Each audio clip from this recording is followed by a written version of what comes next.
warahmatullahi wabarakatuh. Jadi dari kita tuh bakal ngejelasin mengingat tragedi Kanjuruhan yang melandai dari Kota Malang yang udah terjadi di beberapa tahun yang lalu. Jadi langsung ngajak ke latar belakangnya. Latar belakang dari tragedi Kanjuruhan yang kemarin sempat melandai daerah Kota Malang tuh sempat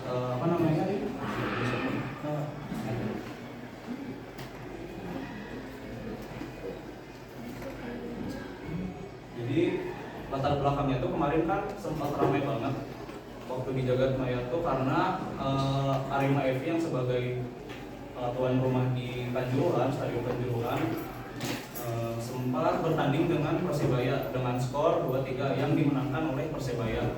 Nah, terus karena kemenangan kemarin itu nggak sempat diterima oleh pihak tuan rumah atau Arema FC, beberapa supporter yang memang mendukung sebagai posisinya sebagai Arema FC itu sempat turun turun dari tribun, maksudnya ke daerah lapangan. Terus yang menimbulkan beberapa banyak konflik, salah satunya supporter dari pihak Persebaya ikut turun juga. Jadi di situ tuh kan banyak banget kericuhan.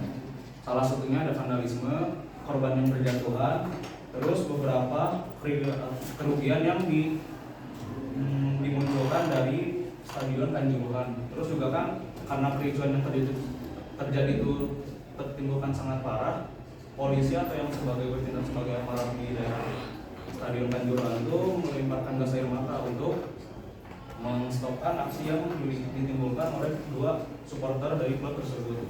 Jadi karena kasus tersebut sangat menggemparkan kasus-kasus sepak bola yang kemarin sempat viral, salah satunya di Stadion Kanjuruhan ini, banyak banget korban yang berjatuhan, salah satunya korban yang meninggal dunia.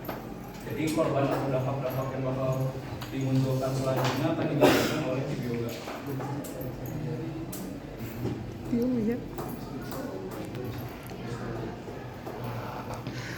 Jadi dampaknya tuh ada 4 ya. Yang pertama tuh Arema FC dilarang gelar laga kandang. Jadi Federasi Sepak Bola Indonesia itu telah memberikan peringatan kepada Arema FC yang lalai menjadi tuan rumah. Terus yang kedua ada dampak terhadap dunia sepak bola. Jadi dunia sepak bola tuh dibekukan sama si FIFA ya.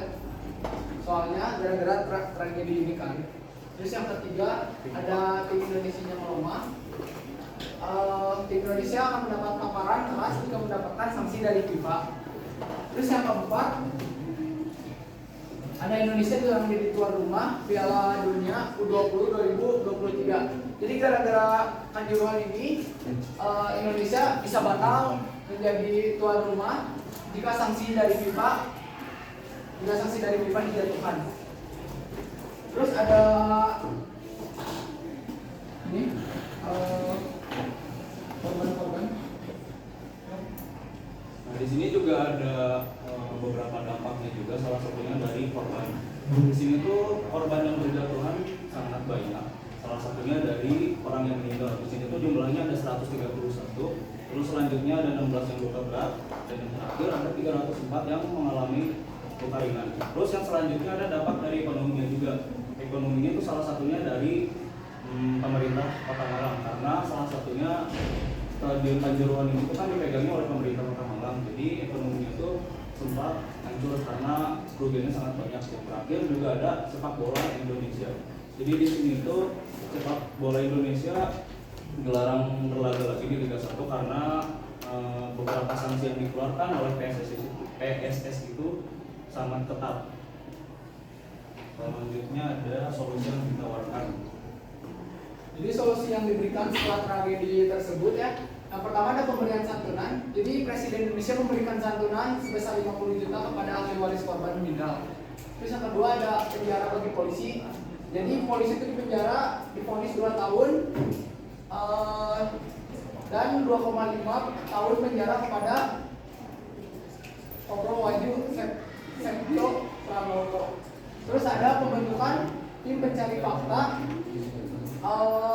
Dibentuknya itu buat supaya si mengusut tragedi ini tuntas dan harapannya biar gak keulang lagi gitu si tragedi Kanjuruhan gitu.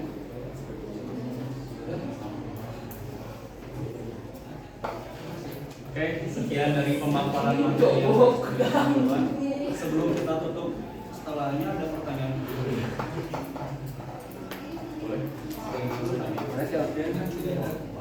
Kalau tidak ada atau Tadi kesalahan fundamentalnya itu dari sisi supporternya apa dari apa? nah, waktu kemarin pembahasan karena sempat bergempar di jaga sepak bola dunia, sebenarnya ada pro kontranya juga. Yang salah satunya memang ditimbulkan dari pihak supporter dan aparatur polisi. Karena di sini tuh menimbulkan banyak korban yang berjatuhan dari supporter karena tidak sesuai prosedur dari FIFA, yaitu melemparkan gas air mata. Sebenarnya itu kan nggak ada prosedurnya sama sekali. Jadi yang memang dapat sanksi sepenuhnya secara fundamental itu sebenarnya polisi, karena itu tuh tidak sesuai prosedur sepenuhnya dari pihak FIFA. Selanjutnya ada pertanyaan.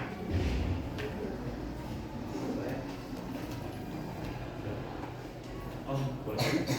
Tahu masalahnya kenapa si fansnya Real itu bisa tertrigger, padahal aku yakin banyak klub-klub lain yang kalah di kandangnya juga nggak seheboh ini. Kenapa bisa? Ada bonek kok. Bonek.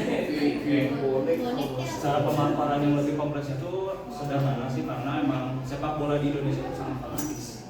Jadi untuk secara mentalitas sepak bola internasional tuh kalau misalkan memang pengukuran secara mental yang kurang untuk sepak bola di Indonesia. Jadi mereka tuh kalau misalkan emang ada kekalahan yang emang berujung dengan fatal, apalagi Arema FC itu berperan sebagai tuan rumah, kalau misalkan emang tidak ada penerimaan secara penuh, mereka bakal melakukan vandalisme. Sebenarnya itu udah terjadi di banyak klub sepak bola terutama di Liga 1.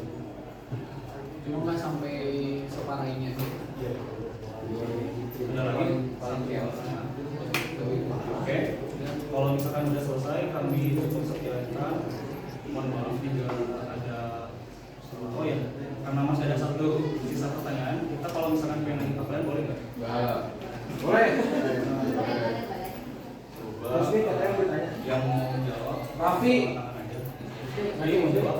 Tunggu bentar. Pertanyaannya apa ya? Yang simpel aja sih, yang memang masih seputar dengan materi yang kita coba di bawah. Dampak yang ditimbulkan dari ekonomi salah satunya.